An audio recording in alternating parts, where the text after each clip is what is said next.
Bismillahirrahmanirrahim. Assalamualaikum warahmatullahi wabarakatuh.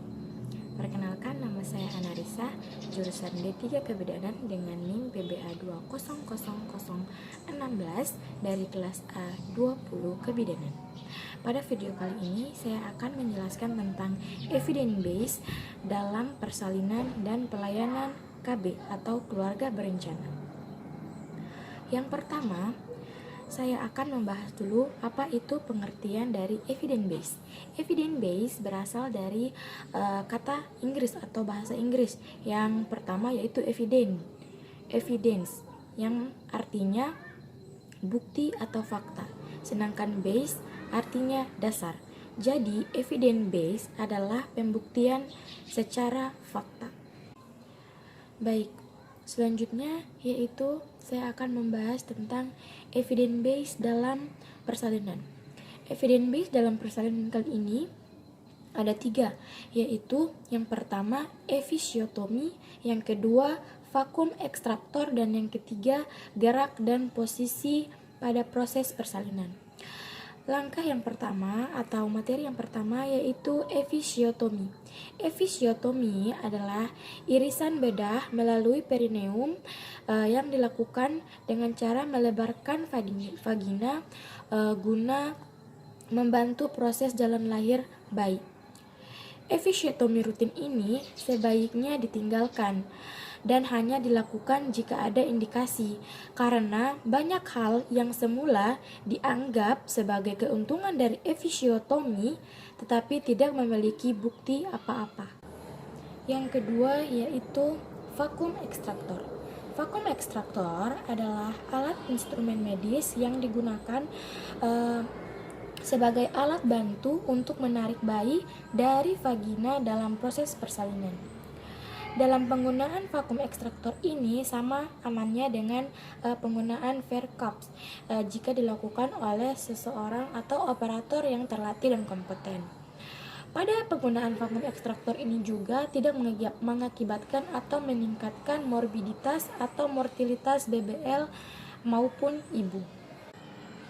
Selanjutnya atau yang terakhir pada evidence base dalam persalinan yaitu ada posisi dan gerak dalam persalinan.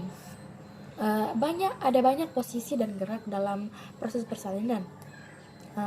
Namun ibu yang sedang bersalin itu tetap boleh bergerak pada saat persalinan. Dan ibu dalam proses bersalin juga ini bebas memilih posisi ternyaman saat dia ingin bersalin, kecuali ada yang namanya kontraindikasi obstetrik atau medik. Selanjutnya yaitu ibu hamil atau ibu yang bersalin, jika dia tetap bergerak dalam proses persalinannya dan memilih posisi tegak dalam bersalinnya, ini dilaporkan dia dapat mengalami yang namanya proses melahirkan secara singkat dan rasa kurang nyeri. Yang terakhir, posisi terlentang pada ibu hamil di saat bersalin itu sebenarnya memiliki banyak resiko atau pengaruh terhadap ibu dan juga janinnya. Jadi sebaiknya ini harus dihindari. Selanjutnya atau materi yang selanjutnya yaitu evidence base dalam pelayanan KB. Evidence base dalam pelayanan KB ini masuk ke perencanaan bagaimana keluarga ini akan menentukan kondisi keluarganya selanjutnya, apakah menunda atau lanjut. Pada evidence base pelayanan KB saat ini saya hanya akan membahas 2 contoh alat kontrasepsinya, yaitu pil dengan iud. Yang pertama, pil KB. Pil KB atau yang biasa disebut dengan pil kontrasepsi oral kombinasi adalah suatu alat kontrasepsi yang dirancang untuk diminum secara oral oleh wanita. Selanjutnya yaitu pada pil KB ini atau pil kontrasepsi oral kombinasi ini, cara kerjanya yaitu yang pertama, 1, dia mengentalkan lendir serviks. Yang kedua, endometrium tetap berada pada fase proliferasi dan pergerakan dalam tuba itu meningkat. Cara pemberian pada pil KB ini yaitu 3 kali 24 jam pasca segama. Pil KB juga ini terbagi menjadi 3, yaitu pil KB kombinasi, pil KB darurat progesteron, dan pil KB estrogen. Dan pada ketiga pil ini memiliki dosis yang berbeda-beda. Untuk pil yang pertama atau pil kombinasi, dia itu memiliki dosis dengan 2 kali 2 tablet. Dan selanjutnya pil KB darurat progesteron, dia itu dengan dosis 2 kali 1 tablet. Yang terakhir yaitu pil KB estrogen dengan dosis 2 kali 1 tablet selama 5 hari. Selanjutnya atau yang terakhir pada materi evidence base dalam pelayanan KB ada yang namanya IUD.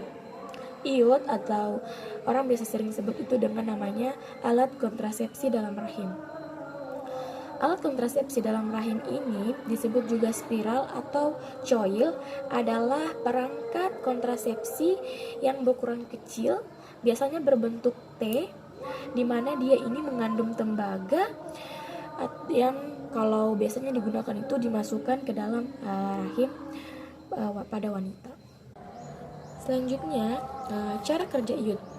Cara kerja IUD itu yaitu dengan cara melepaskan ion Cu yang bersifat atau yang memiliki kontrasepsi tinggi, yaitu dengan 2,5 mol per liter yang bersifat spermicidal atau blastocidal.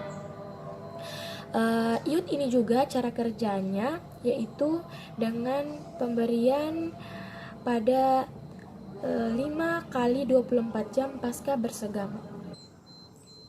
Baik, itu saja yang dapat saya sampaikan pada materi evidence base dalam persalinan dan pelayanan KB pada kali ini.